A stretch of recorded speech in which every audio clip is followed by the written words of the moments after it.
Hey guys, welcome back. Tonight, dim the lights, tuck yourself in, and prepare to drift off with me into the oddly bureaucratic, faintly ridiculous, and occasionally tragic world of pirate justice. Yes, we're talking about what actually happened when pirates were caught. Spoiler, they didn't all get a flashy trial, a Netflix deal, and Johnny Depp's eyeliner budget.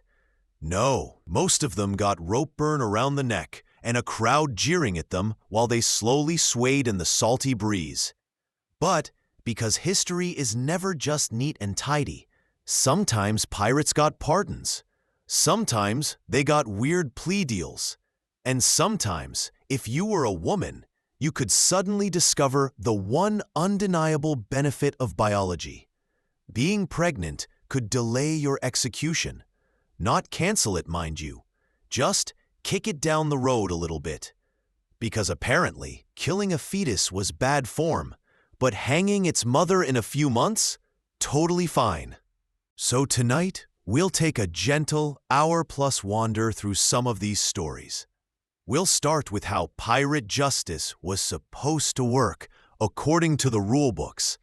Then we'll float into the lives, and usually the deaths, of specific pirates who ended up in court. Expect some odd legal loopholes, some half-hearted mercy, and the usual tragicomic cast of desperate sailors who thought they were smarter than the British Navy. Settle in. This is your bedtime story, but instead of fairy tales, you're getting the weird legal afterlives of men and women who thought robbing ships was a decent career move. Let's begin. Let's start with the basics. When you think of pirates, you probably imagine chaotic boarding, stolen rum, and maps with X's that never really existed. But piracy was also an administrative headache for European empires. The British Crown, especially, couldn't exactly let people run around plundering merchant fleets while pretending to uphold law and order. So, they came up with a system. Pirates were to be tried in admiralty courts. These weren't exactly courts with warm mahogany interiors and gentle judges. They were designed for efficiency. And by efficiency, I mean a quick, guilty verdict, followed by a not-so-quick public execution. The trial stage was more or less a formality. The outcome was rarely in doubt. If you'd been caught with stolen goods, weapons, or literally on board a pirate ship, you were basically doomed. Evidence was sometimes thin. Witnesses could be bribed. But it didn't matter much, because the assumption was, if you were here, you were guilty. So the rhythm went something like this. Pirates captured, shipped to port, tried under admiralty law, sentenced, and hanged.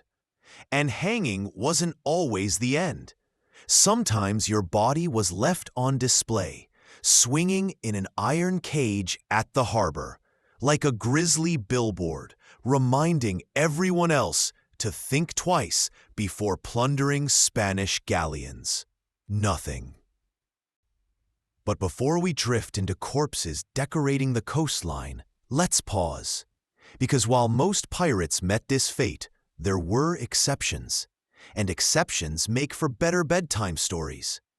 Take the famous case of Anne Bonny and Mary Read, two of the most notorious women pirates in history. They sailed with Calico Jack Rackham, who, let's be honest, was more of a hype man than a brilliant commander. They were eventually captured in 1720. Now, when the trial came, the men of the crew were all quickly sentenced to hang. No surprises there. But Anne and Mary pulled the classic historical maneuver known as pleading the belly. Yes, they claimed to be pregnant. And under English law, that was a get-out-of-execution card, for a while. Because the court wasn't about to kill an unborn child, even if the mother was technically a felon and, a pirate. So the court delayed.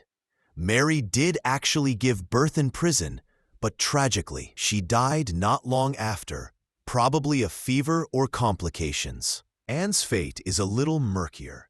Some records suggest she may have been released, perhaps thanks to influential connections.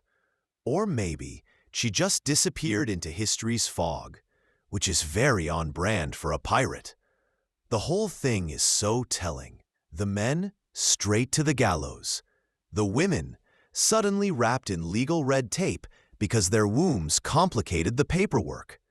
A strange, almost bureaucratic mercy, but mercy nonetheless. Now let's glide gently toward another story. Zhang Yi Sao, also known as Qing Shi, in early 19th century China. She wasn't just a pirate, she was the pirate queen. Commanded tens of thousands of sailors, entire fleets. She made the Caribbean pirates look like amateur hour. When her luck finally ran out, you might expect the classic death sentence, but nope, she negotiated.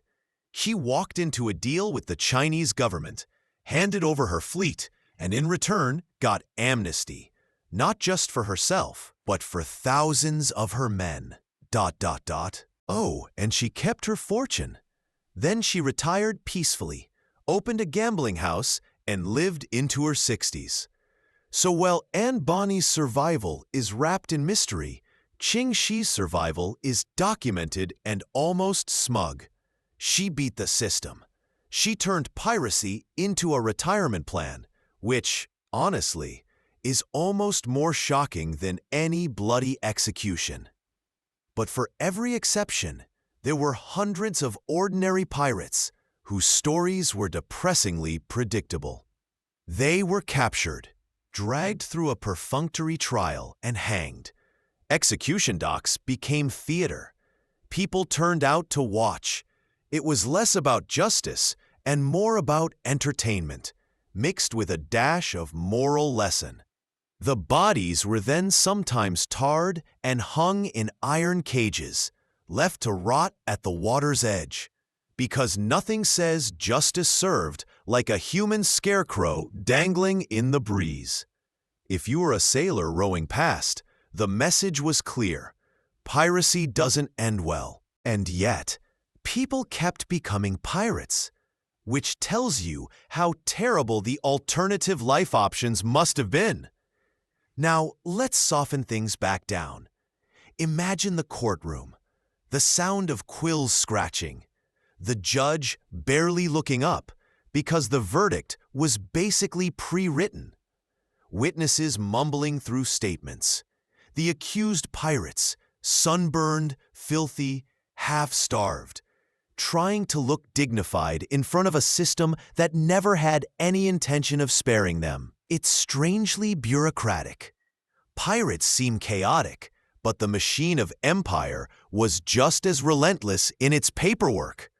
You stole ships, they wrote reports. You attacked merchants, they filled out forms. And in the end, you got added to a neat little list of those sentenced to hang. All right, let's float to another quirk: pardons. From time to time, governments offered general pardons to pirates, basically saying, okay, if you turn yourself in now, we'll forgive you.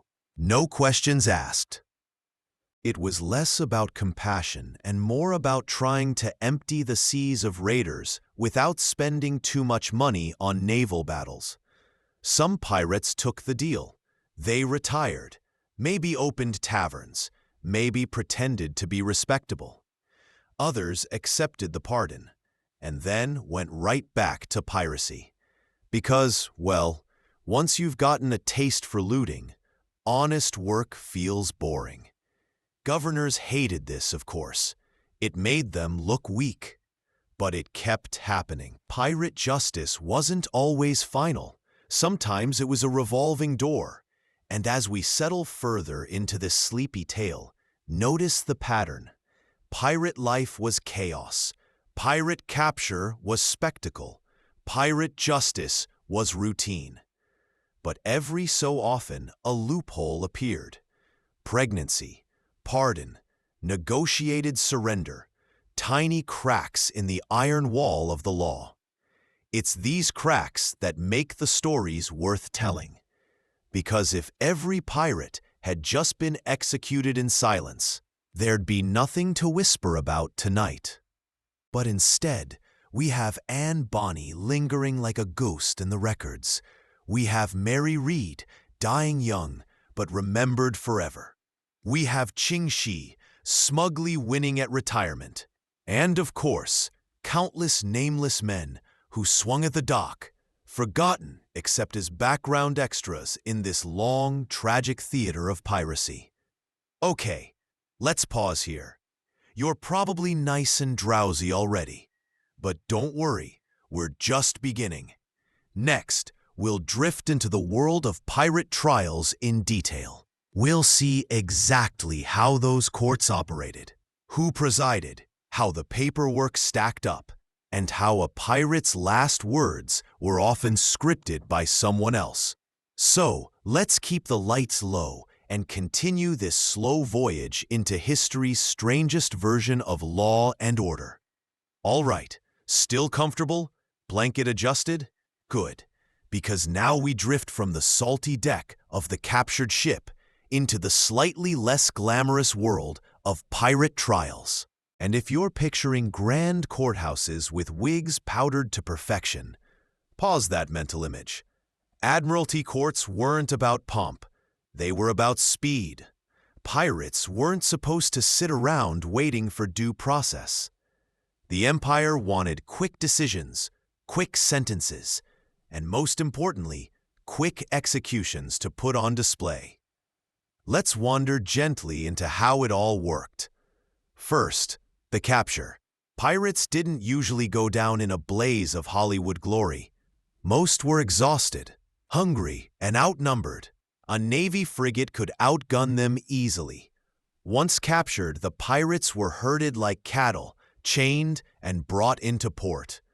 They'd wait in holding cells, which were usually damp, overcrowded, and smelled about as nice as you'd expect when dozens of unwashed sailors were stacked together.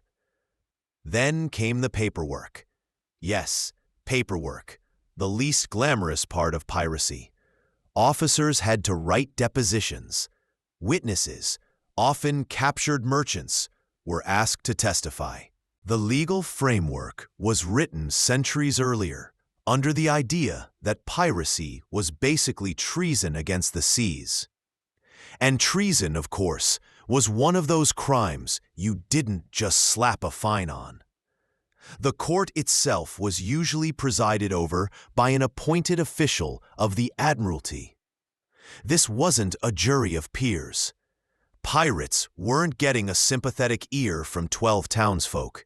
No, this was one judge, sometimes assisted by a few naval officers, whose job was to keep the machine moving. Trials were short, sometimes just a day.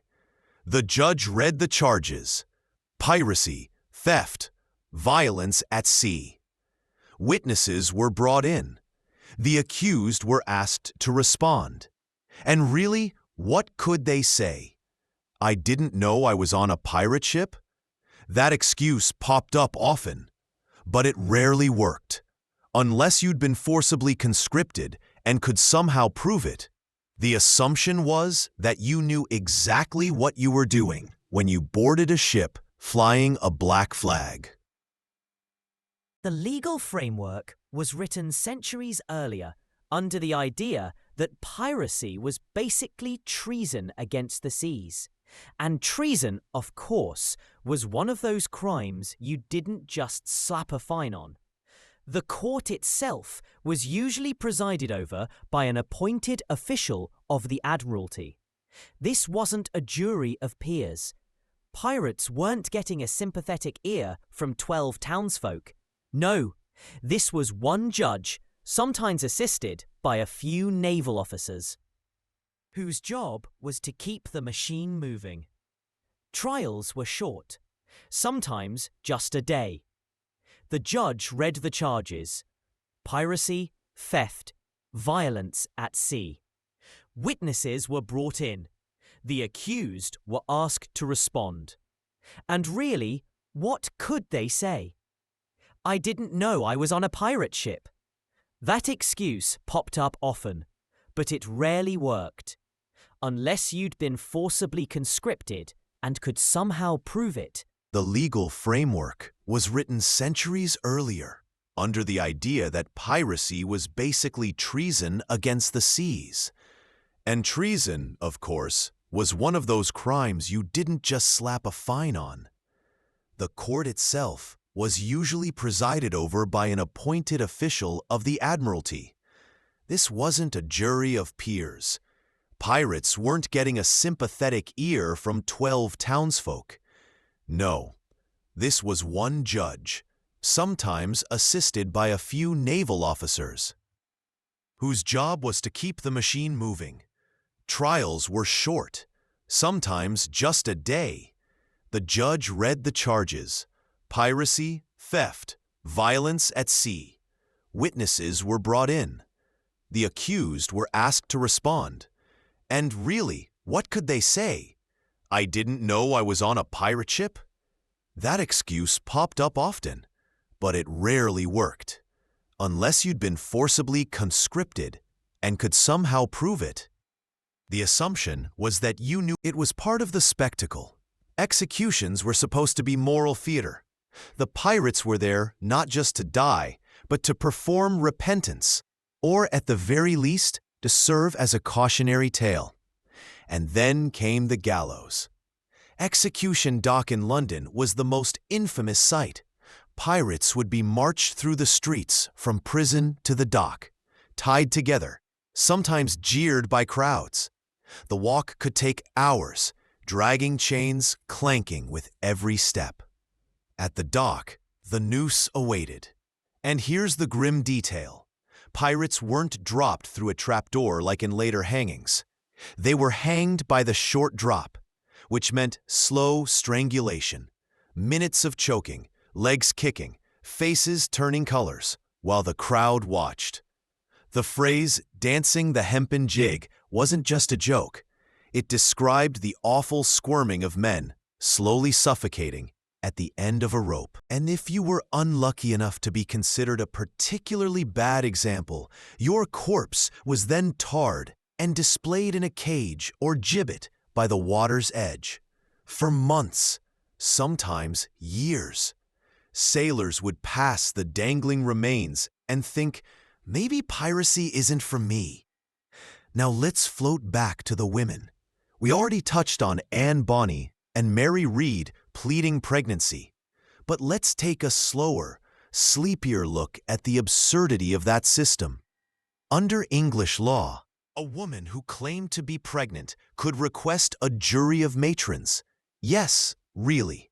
A group of women would be assembled to examine her and determine whether she was telling the truth. Which means, in the middle of a pirate trial, the proceedings could grind to a halt while a handful of respectable matrons were ushered in to poke at the belly of an accused pirate. If the matrons decided she was indeed pregnant, the execution was delayed. Not canceled, delayed until after the birth, because as far as the law was concerned, the child was innocent. The mother, not so much. Mary Read's story ended in prison, her health collapsing. Anne Bonny, meanwhile, fades into rumor. Some say her wealthy father intervened. Others claim she simply melted back into obscurity. Either way, the jury of matrons gave her a few extra months of breathing. And sometimes a few months was all a pirate needed to disappear. Now, pardons. Let's explore those a little deeper. Governors, especially in the Caribbean, sometimes offered general pardons. They'd announce that any pirate who surrendered within a certain window would be forgiven. This wasn't because the governors were feeling generous. It was because chasing pirates around the Caribbean was expensive and exhausting. Easier to lure them in with a promise of mercy than hope they went back to honest labor. Some did. They became merchants, tavern owners, or just faded into quiet lives. But many took the pardon and immediately went back to piracy. Because, why wouldn't they? If you've been promised forgiveness once, maybe you'll get it again. The most famous example is the 1718 proclamation by King George I. Hundreds of pirates came in to accept it. Some retired. Others, like Blackbeard, pretended to retire, but quietly kept raiding. Eventually, of course, the authorities realized the farce, and men like Blackbeard ended up hunted down anyway. But for a moment, pardon deals created a weird halfway world where pirates could bounce between criminal and forgiven, depending on political convenience. One more oddity worth mentioning. Sometimes, governments offered pardons in exchange for testimony. If you turned informant, you might escape the noose. A few clever pirates did just that, selling out their crewmates to buy themselves freedom. Unsurprisingly, this didn't make them popular. If they survived the court, they had to watch their backs for the rest of their lives. All right, let's step back for a moment. What does all this add up to? Trials that were mostly theater, executions that were both punishment and performance, loopholes that gave rare pirates a way out, and an endless cycle of piracy, crackdown, and pardon, repeating like the tide. It's a strangely sleepy pattern when you think about it. Chaotic lives ending in predictable ways, punctuated by a few quirks of fate, pregnancy, political deals, informant bargains, the bureaucracy of empire grinding forward, one rope at a time. Now, as your eyes get heavy, let's gently transition to the individual stories, because history is always better when it's personal. We'll meander through the lives of a few doomed souls.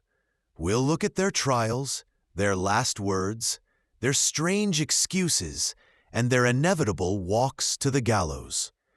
Each story is a little different, but they all flow into the same end, a quiet creak of rope in the salty breeze. So in our next stretch, let's meet some of these pirates. From the infamous names you've heard, to the forgotten ones who were just trying to survive. Each one a small piece of this sleepy tapestry of crime and punishment. Still awake? Don't worry. This next stretch is going to be just as slow, calm, and oddly bureaucratic as the last. We're easing deeper into the personal stories of captured pirates. Because behind every mass hanging or court transcript was a very human life. Usually messy, often pathetic, sometimes accidentally funny. So, let's drift through a few. First up, John Calico Jack Rackham. Calico Jack wasn't exactly the fiercest pirate on the seas. His main claim to fame was his fashion sense. He wore brightly colored calico clothing, hence the nickname, and he happened to sail with Anne Bonny and Mary Read, which, let's be honest, is why we even remember him at all. By 1720, Rackham and his crew had annoyed the authorities in Jamaica enough to warrant serious pursuit. They were captured, dragged back to port, and given the classic Admiralty Court treatment. Rackham's trial was short. Evidence? He was literally caught with a pirate crew. Witnesses? Local merchants eager to testify. Verdict? Guilty. Sentence? Death by hanging. When his turn came to walk to the gallows, he reportedly looked fairly composed. But his legacy was overshadowed by Anne and Mary. In fact, one of Anne Bonny's reported last words to him was cold enough to freeze the tropics. She told him she was sorry to see him there, but if he had fought like a man, he wouldn't have needed to die like a dog. Brutal. Not exactly the supportive girlfriend energy he probably wanted in that moment. Rackham's body ended up displayed in a gibbet near Port Royal, swinging gently as a warning. Meanwhile, the two women pirates became legends. It's hard not to feel like Calico Jack's main role in history was being a side character in their story. Now let's float to another, Bartholomew Black Bart Roberts. Unlike Calico Jack, Roberts was an actually competent pirate. In fact, he was arguably the most successful pirate of the so-called Golden Age. He captured over 400 ships. That's a career resume impressive enough to make Blackbeard look underemployed. But competence couldn't save him forever. In 1722, Roberts was finally cornered off the coast of Africa by a Royal Navy warship. During the fight, he was killed. His body was tossed overboard before the Navy could grab it, which meant, technically, he escaped trial and execution. But his crew wasn't so lucky. Dozens of them were captured and dragged into court. At Cape Coast Castle, they went through one of the largest mass pirate trials in history. 37 were sentenced to hang. Their execution was grim, methodical, and utterly predictable. Black Bart's dramatic death spared him the rope, but his men became another line in the Admiralty's growing ledger of the condemned. It's almost ironic. The most successful pirate of the era vanished into the sea, while his anonymous crewmates became the faces of pirate justice. History has a strange sense of humor. Speaking of humor, let's meander into the excuses pirates sometimes tried in court. Because honestly, some of them were creative, though not effective. One common excuse was claiming to be a prisoner of the pirates themselves. "Oh no, Your Honor, I wasn't a pirate. I was kidnapped. I just happened to be holding a sword and shouting during that raid, but it wasn't my choice." Judges rarely bought it. Unless there were strong witnesses who could vouch for the claim, the accused was usually found guilty anyway. Another excuse was drunkenness. Pirates would argue they were too intoxicated to know what was going on. Admiralty courts were not amused. Apparently, being blackout drunk didn't exempt you from the noose. And then there were the half-hearted claims of ignorance. "I didn't know this was a pirate ship," which, let's face it, is like claiming you didn't know the guy in a ski mask robbing a bank was actually committing a crime. But occasionally, excuses worked. If enough witnesses testified that someone had been pressed into service against their will, they could be acquitted. A few men walked free this way, but for most, the excuses just became part of the sad theater of sentencing. Now let's slow down and picture the actual walk to the gallows. Chains clinking, crowds jeering, some sympathetic, others just there for entertainment. Pirates were marched through the streets of London or Port Royal or whatever colonial outpost was staging the spectacle. Children might run alongside, merchants might shout insults, and all the while, the condemned shuffled forward, knowing the noose was waiting. Some gave speeches, some stayed silent, some cursed the authorities, others tried for last-minute dignity. And then, the short drop. No trapdoor, no instant snap of the neck, just strangulation. Slow, awkward, undignified. A few minutes of kicking until everything went still. And then, silence, except for the creak of the rope in the wind. Afterward, the bodies might be buried in unmarked graves, or worse, tarred and caged, left as grotesque landmarks by the shore. Seagulls circling, waves lapping, and the grim reminder that piracy had an expiration date. Let's bring another name into our sleepy gallery, William Fly. Fly was hanged in Boston in 1726. His case became famous because of his behavior at the scaffold. Instead of begging forgiveness, he scolded the hangman for tying the noose poorly. Then he adjusted it himself to make sure the job would be done right. That's one way to go out. Calm, practical, and a little unsettling. After his death, his body was displayed as a warning, but his composed demeanor stuck in people's minds. Not exactly the lesson the authorities wanted, but it made him memorable. Let's contrast that with another figure, Charles Vane. Vane was known for being reckless, unpredictable, and frankly, not very bright. After a brief career of plundering, he was captured in 1721. His trial went as expected. Guilty. Sentence, death. On the gallows, Vane reportedly looked broken. No speeches, no dignity. Just a man, overwhelmed by the inevitability of the rope. His body was hung in chains afterward, left to rot. A pitiful end to a man who once strutted across the seas, pretending to be terrifying. By now, you can see the pattern. Some pirates died with flair, others with silence. Some found loopholes, others didn't. But all of them fed into the machine of pirate justice, which ground on steadily through the 17th and 18th centuries. And always the crowd came to watch. Because if there's one constant in history, it's that people love a good spectacle, even if it's grim. As we drift toward the end of this section, let's return briefly to the women.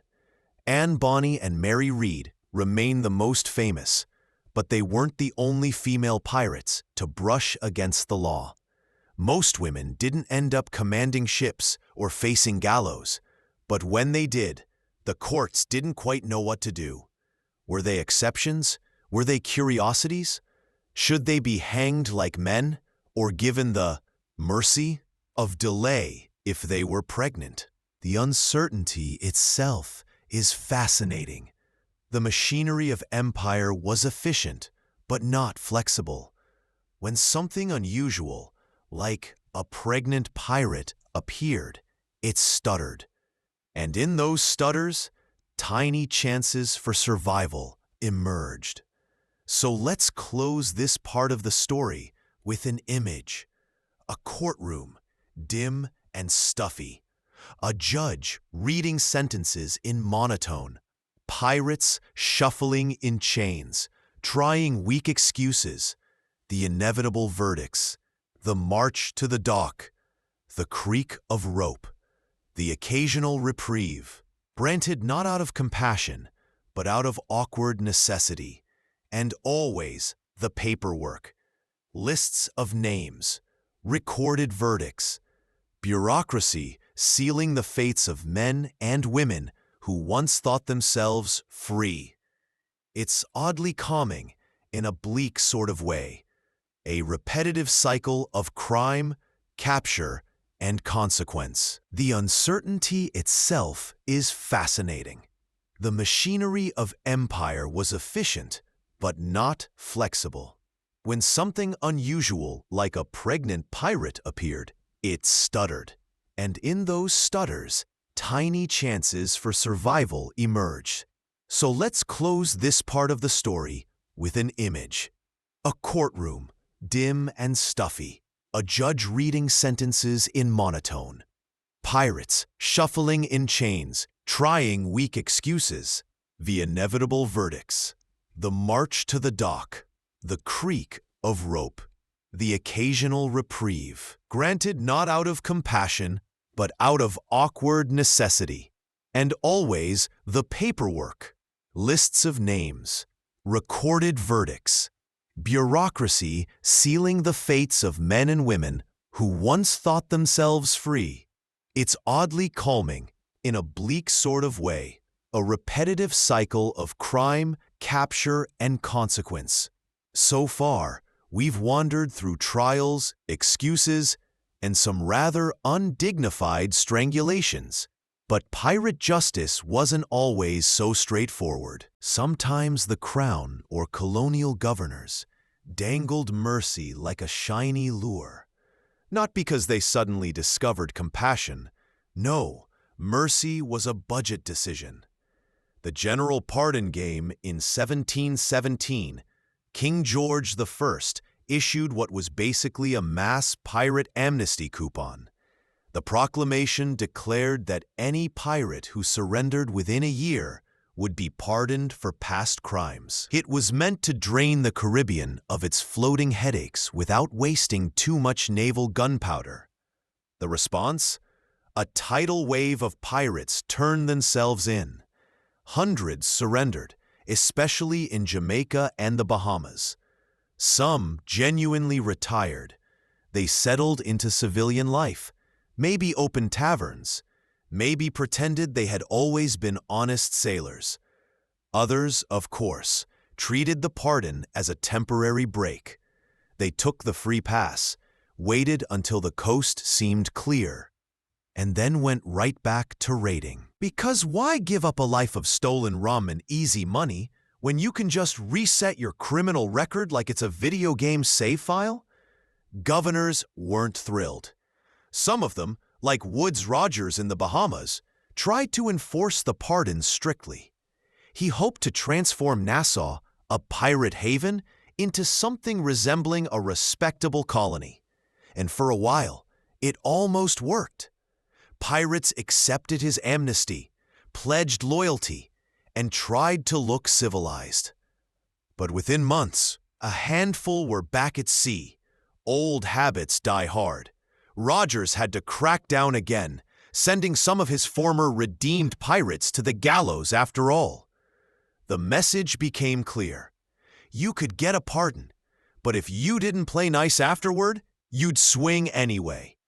The halfway house of justice pardons weren't just about cleaning up pirate hotspots. They were also useful bargaining chips. Authorities sometimes offered them to individual pirates in exchange for testimony. Essentially, betray your crewmates and wow. A few clever ones took the deal. They walked free, but of course, freedom came with a price. Everyone knew they'd ratted. Life after betrayal wasn't exactly peaceful. If other pirates found out, revenge was inevitable. It's almost comical. Pirates who sold out their crew often had to go into hiding, change names, or move to obscure ports. They were technically alive, but lived like shadows. A strange half-life. Not swinging from a gibbet, but not celebrated either. The good death. Now let's drift towards something quieter. The idea of a good death. In the 17th and 18th centuries, executions weren't just punishments. They were supposed to be lessons. Authorities wanted condemned men and women to die properly. That meant confessing, repenting, and warning others not to follow in their footsteps. Pirates who gave long, pious speeches at the gallows were praised for dying well. Their words were often published in cheap pamphlets and sold to the public. Imagine falling asleep with a bedtime tract titled "The Last Words of Captain So-and-so, who warned all youth against idleness." Grim, but profitable. But if a pirate went defiantly, refusing repentance, it spoiled the script. Authorities hated that.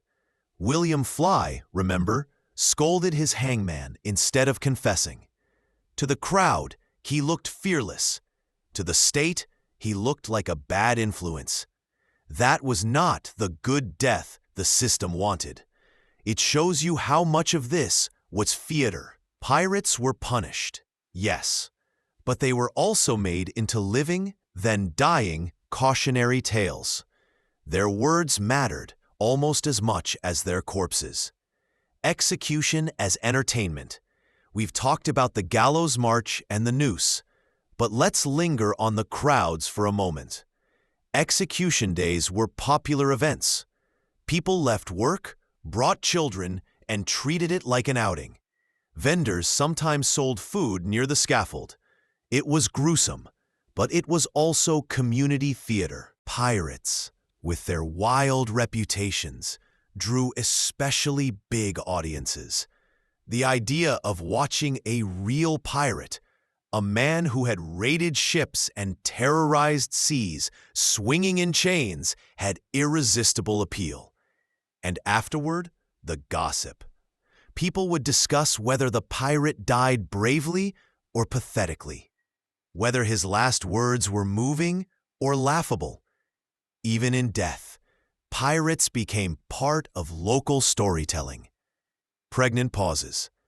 We shouldn't forget the peculiar spectacle of women pirates. Anne Bonny and Mary Read's Pleading the Belly was a moment of both absurdity and humanity in the middle of a system otherwise obsessed with efficiency. The image of a jury of matrons inspecting a pirate for pregnancy is almost too strange to believe, yet it was standard practice. The law demanded confirmation. The paperwork had to be neat. So while men were marched off in chains, Anne and Mary bought time through biology. Mary's death in prison left her child's fate unclear. Anne, meanwhile, simply evaporated from the record. Did her father bribe someone? Did she quietly leave Jamaica? Did she live an ordinary life afterward, watching people retell her pirate adventures like bedtime ghost stories? We don't know. But the fact that she vanished makes her more of a legend than if she had just hanged alongside Jack Rackham. Zheng Yi Sao, the exception that proves the rule.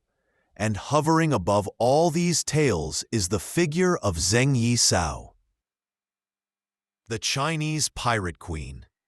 While European courts strained to show mercy through delay or pardon, Zheng simply out-negotiated the government.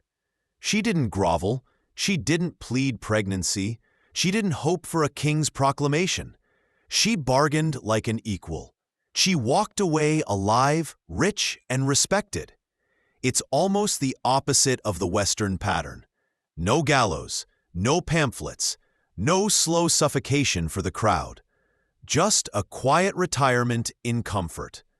It almost feels like cheating.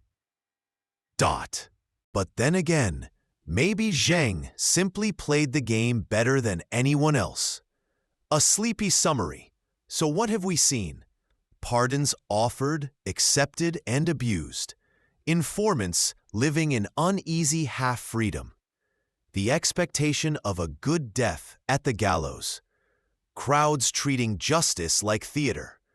Women pirates complicating the paperwork. And one Chinese queen bending the system to her will. It's all strangely repetitive and calming in a macabre way. A rhythm of crime, capture, loophole, and rope. And that's the real story of pirate justice. Not glamorous sea battles, but bureaucratic procedures, public strangulations, and the occasional absurdity of a matronly pregnancy jury. In the next stretch, we'll let go of individuals for a while and look at piracy itself as a cycle. Why men kept turning pirate, even when they knew the odds, how communities tolerated them, and why governments alternated between mercy and massacre. Because if pirate justice was a stage play, then piracy itself was the restless tide that kept sending new actors onto the scene. So far, we've drifted through courts, pardons, and plenty of slow strangulations. By now you might be wondering the obvious bedtime question. If piracy almost always ended in chains and rope, why did anyone keep signing up? Let's stretch out and explore that. The awful day job option. Most sailors in the 17th and 18th centuries had terrible working conditions. Imagine months on merchant ships, hauling heavy ropes, eating hardtack full of weevils, drinking brackish water, and getting flogged for small mistakes. Pay was low, discipline was brutal, and the ocean, let's be honest, is a deeply uncomfortable workplace. So when pirates rolled up with a flashy flag and offered a different life, the temptation was real. Pirates promised better food, bigger pay shares, and a strange kind of democracy. Crews often elected their captains. Plunder was divided more evenly than wages on Navy ships. And no one got flogged for sneezing. Sure, there was the risk of hanging. But to a poor sailor already living miserably, the gamble looked attractive. One bad option versus another bad option. At least piracy offered rum and a sense of freedom. The community factor. Pirates didn't just exist as loners. They were part of entire shadow communities. Ports like Nassau in the Bahamas, Port Royal in Jamaica, and Tortuga in the Caribbean functioned as pirate hubs. Merchants traded with them, innkeepers housed them, and tavern owners loved their coin. Governments pretended to be horrified by piracy, but local economies often depended on it. Smuggled goods poured in. Rum, sugar, and textiles moved through pirate ports at cut-rate prices. Ordinary colonists benefited, which meant pirates often had sympathetic neighbors. Until, of course, a new governor decided to crack down. Then those same communities turned cold. Pirates went from local heroes to dangerous liabilities overnight. It was always a fragile relationship. The cycle of crackdown and revival. Pirate justice was never a steady hand. Governments alternated between ferocious crackdowns and sudden bursts of mercy.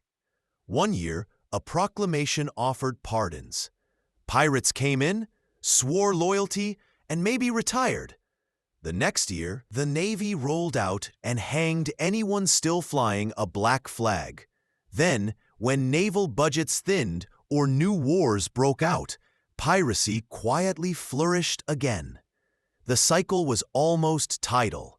Crackdown, lull, resurgence. Justice was never final. And as long as merchant ships sailed fat with cargo, there would always be someone tempted to take a chance. The lottery mindset. There's another angle. Pirates thought in terms of luck. Many believed they'd be the ones to escape. After all, some did. Zhang Yisao retired rich.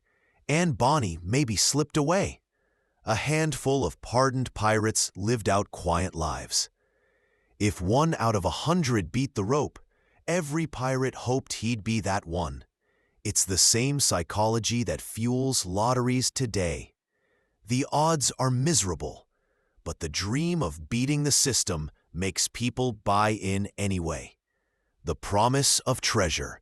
And then, of course, the money. Pirates could strike it rich overnight. A single captured galleon loaded with silver or sugar could provide more wealth in one day than years of honest sailing. Even if most pirates spent it all quickly, on rum, gambling, or flashy clothes, the promise was intoxicating. Better to live a short, indulgent life than decades of hard labor. At least, that was the logic whispered in smoky taverns. Justice as theater, not deterrent. Authorities believed that public hangings would scare potential pirates. Bodies swinging in gibbets, pamphlets printing last words. These were supposed to be warnings. But deterrence only works if people believe it applies to them. Many sailors convinced themselves they'd never get caught, or that if they did, they'd find a loophole. Pregnant pause, royal pardon, or simple good fortune. So the very theater of justice, meant to terrify, often just became another story. Something to gossip about, something to laugh at over mugs of rum. Sleepy conclusion. So why did piracy keep happening? Miserable alternatives on merchant or navy ships. communities that quietly supported pirates, the back and forth of government policy, the seductive idea of luck, the irresistible promise of treasure. When you put it all together, piracy almost makes sense. Not smart sense, not safe sense, but desperate human sense,